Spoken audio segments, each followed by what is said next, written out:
Hello world, welcome to my YouTube channel, AFRO-HISTORY on Net Media. I am Sunday. Please, if today is the first time you're watching my videos, don't forget to subscribe and hit the notification bell down below.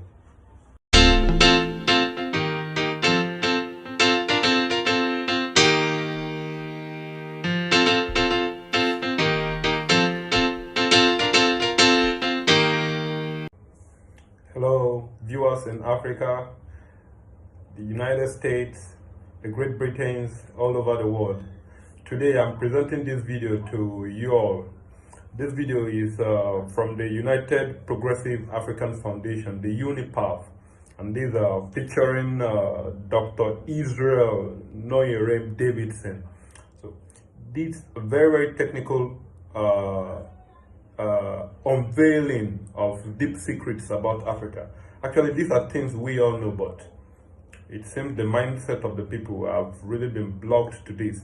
So I want to share this video as a reminder with you guys. So just watch this, please. Fellow Africans, happy and prosperous new year to you. Have you ever wondered why governments of the developed world invest huge sums of dollars in media outlets to reach citizens of underdeveloped nations? Have you ever thought about that? For example, the British government spends 600 million euros annually on the BBC World Service, with a weekly audience of not less than 96 million people in Africa. That's a lot of number. You see, there is a battle for our mind out there. Hence the media investments by Western powers. A battle to condition the mind of Africans for strategic purposes. Steve Biko once said that the most powerful weapon in the hands of the oppressor is the mind of the oppressed. And I agree. In the words of George Orwell, the most effective way to destroy a people is to deny and destroy their own understanding of their history. Fellow Africans, as at this first day of the year 2021, the darkest thing about Africa is not a caricature image and misinformation out there, no, or the state of the continent as we know it today, but the ignorance of Africans of who and what Africa is. The minefields navigated so far, conspiracies survived, and the formidable obstacles ahead of us. That's the problem. So, fellow Africa, my question to you this hour, and in this new year, is this: how much do you know of your Africa?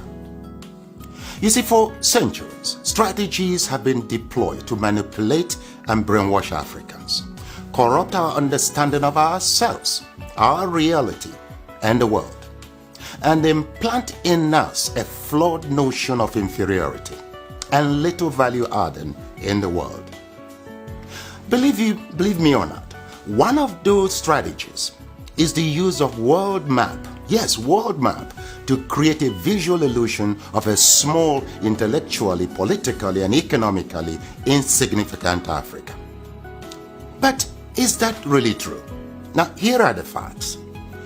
Africa has a total area space larger than all of Europe, China, and the United States of America combined. Yes, it is 3 times the area of China, 3 times the area of Europe, 3 times the area of United States of America, meaning you can transplant China, Europe, and United States and several other countries on the Africa continent and they will fit neatly. Africa is 30.5 million square kilometers and a youthful population of 1.3 billion inhabitants. China is 9.6 million square kilometers and 1.4 billion inhabitants. India has a total space of 3.3 million square kilometers and 1.4 billion inhabitants. Now, yet, Africa is projected as overpopulated, and pressure mounts on Africans and their leaders to depopulate. Why? Why? Now, please note, Africa is home to 60% of the world's arable land, 90% of raw material reserve, 40% of gold reserve, 33% of diamond reserve, 95% of platinum reserve, and holds the largest bauxite reserves in the world. Of course, in addition to manganese, woods, uranium, crude oil, and others. Yet, the continent is touted as the poverty capital of the world and ripe for depopulation. The question is, why? Well, President Jacques Chirac of France provides an illuminating insight. He said, "We bled Africa for 4.5 centuries. We looted their raw materials, then we told lies that the Africans are good for nothing. In the name of religion, we destroyed their culture. And after being made rich at their expense, we now steal their brains through miseducation and propaganda to prevent them from enacting black retribution against us," unquote. Well, put simply, for over 4 centuries, Africa is not in control of its resources.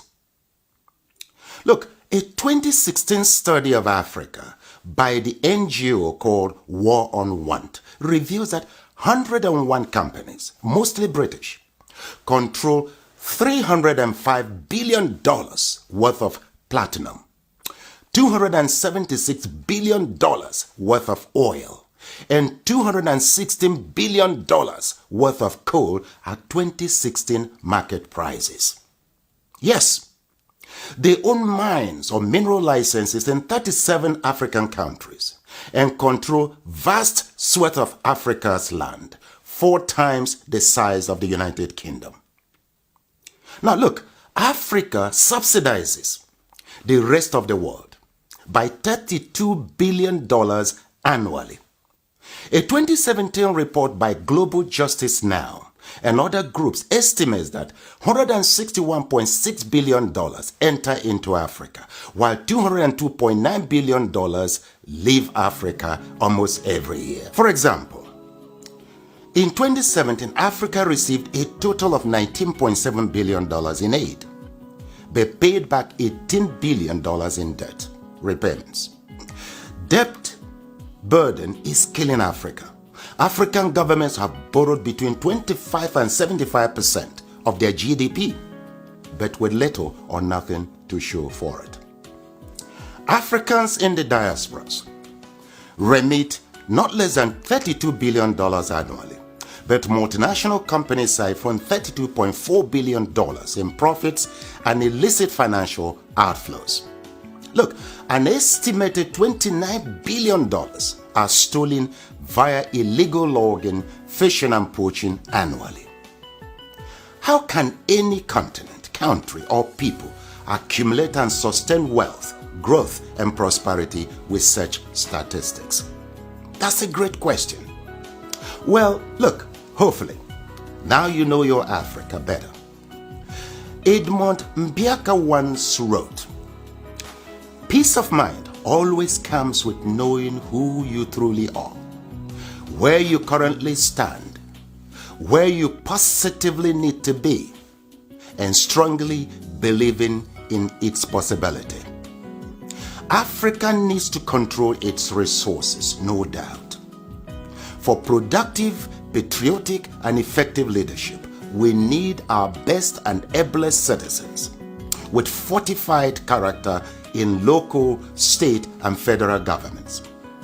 This must be given utmost consideration in upcoming elections across Africa. Let me say it once more. Our problem is not the age of our leaders, but unfortified character. It is your responsibility to protect and defend your Africa. The starting point is to educate and transform the mindset of our leaders and peoples. Look, the least you can do is to assist with ensuring that this message reaches every African. Slavery destroyed us. Religion divided us. Ignorance controls us. And truth scares us. With these retrogressive forces, Africa will remain a dark continent. So we must renew our minds. Please share this video in support of my efforts at reconstructing Africa through mindset transformation. You see, together, we will reconstruct Africa and take charge of our destiny. For who controls Africa controls the world. If you think the video you just watched is cool, calm, nice, to be shared to others, family and loved ones, please hit the like button. If you feel anything to post on the page, put the comments down below. Don't forget to subscribe.